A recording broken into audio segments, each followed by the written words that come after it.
Alex Wilson has joined us, Reform UK's London Assembly member, because he is asking an awful lot of questions today about what on earth is going on inside of that London Assembly, and here's why. We're not going to get a grip on this issue until the pull factors are addressed. It was already out of control under the last government. It's getting even worse now. More than 31,000 crossing the Channel by the 2nd of November, more than the whole of last year, and there's still 2 months to go. We are, and always have been, a welcoming country to those in genuine need. But the vast majority of those crossing are not women and children fleeing war and persecution. 3/4 are males of fighting age. And British taxpayers will reach a limit when they feel they're being taken advantage of. We saw on Tuesday in America what happens when people have had enough of their generosity being taken for granted.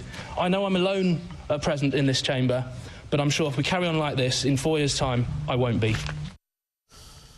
Very interesting. Alex Wilson there talking, as he says, a lone voice inside the London Assembly, because even the Tories apparently seem to be in favour, along with Labour and everybody else, about giving free bus passes, free train passes, free travel passes, if you like, to asylum seekers, because apparently they're finding it a bit difficult to get around.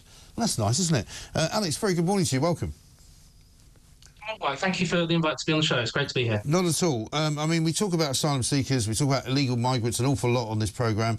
People are sick to death of the fact that they get free accommodation in hotels, the fact that they won't have to worry about whether they have a winter fuel allowance. This government has pulled that from pensioners, but it's quite happy to spend £8 million a day housing these characters. As you say, many of them just young men of fighting age. And yet here we are with the London Assembly being completely and utterly tone deaf, it would appear, to the needs and the likes of their fellow countrymen and fellow Londoners. They want to give them free travel.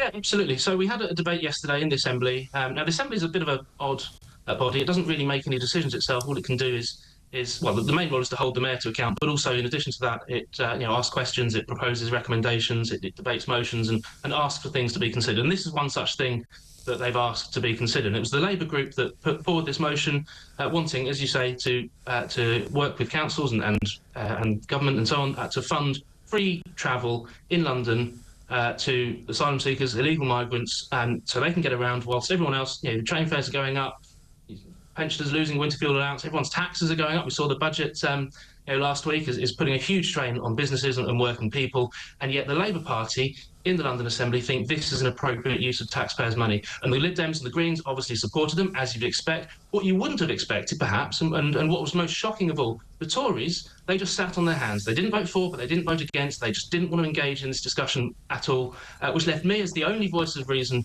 on that Assembly. I was elected in May to stand up for hard-working Londoners. I was elected to break the cosy consensus. That's what I did yesterday when I spoke and voted against this motion. As I said, I was the only member on that Assembly to vote against this, and that's why I'm talking about it today. Yes, and so, I mean, what is it that's behind this, do you think? Is it just, people in London Assembly thinking, oh, we just want to be nice people because these poor people have come here all the way from some war-torn country, so the best thing we can do is give them a free train pass and a free bus pass so they can travel around London at will, and who knows doing what to the people who are on those transport networks, because you must admit we don't even know who half of these people are. Absolutely. I mean, unfortunately, at the moment, the London Assembly is dominated by the parties of the left, and I have to include the Conservatives within that, because they are not standing up for the people that voted for them. I don't know what motivates them to put forward this kind of policy, but it just shows how out of touch a lot of our political class is. I mean, we saw what happened in America this week. When a political class gets out of touch with the people, ultimately there'll be a reaction against this. People are fed up with being taken for granted. We are a generous country. We always have been. We've been welcoming and supportive to those in genuine need. But as you pointed out, 3/4 of the people that are crossing the Channel, of which there have already been more crossing this year than in the entirety of last year. Well, we had 3,000 plus in the last fortnight. So they're coming even thicker and faster than they did under the Tories.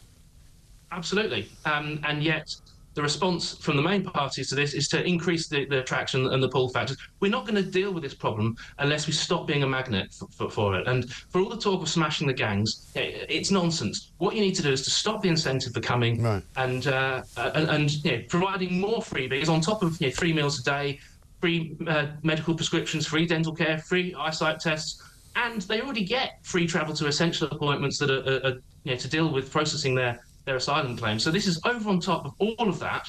And it's you and me, the British taxpayer, that are being asked to pick up the bill. It's Yeah. not acceptable. I'm not happy about it. And I'll be speaking about this now and ongoing. Yeah, absolutely right. And well done for doing so, Alex. You certainly have our support as well. Because, this nonsense that, somehow all of these people who have nothing should be given something by us. I mean, where does it end? I mean, next will be given them a free car or a free bicycle or a free bleeding moped, I mean, some of them have already got free mopeds. They're driving around delivering stuff for Deliveroo and various other of these, free delivery companies. But, the whole kind of sense that Sadiq Khan is out of touch with the rest of the world is very, very prevalent here, isn't it? Absolutely. I mean, if it was just giving free cars, you'd have to hope they'd be ULEZ compliant if they were driving in London. But no, it's got to stop, and we've got to stand up for this. I'm grateful for your support and your viewers, and also the support of thousands of Londoners have been in touch with me since I tweeted yesterday. You showed a clip from my speech. I tweeted that myself. I've had over 1 million views. Lots of people getting in touch saying, "Well done. You're the only one that's standing up for us." At the moment. In May, I was the only elected Reform UK member on the Assembly. But in 3.5 years' time at the next election, the more nonsense like this that goes on, the more likely there'll be a whole cohort of my colleagues joining us, and then we can really make a difference to London. Yeah, let's hope so. Great to talk to you, Alex. Thank you very much indeed. Alex Wilson, Reforms UK only, so far, London Assembly member.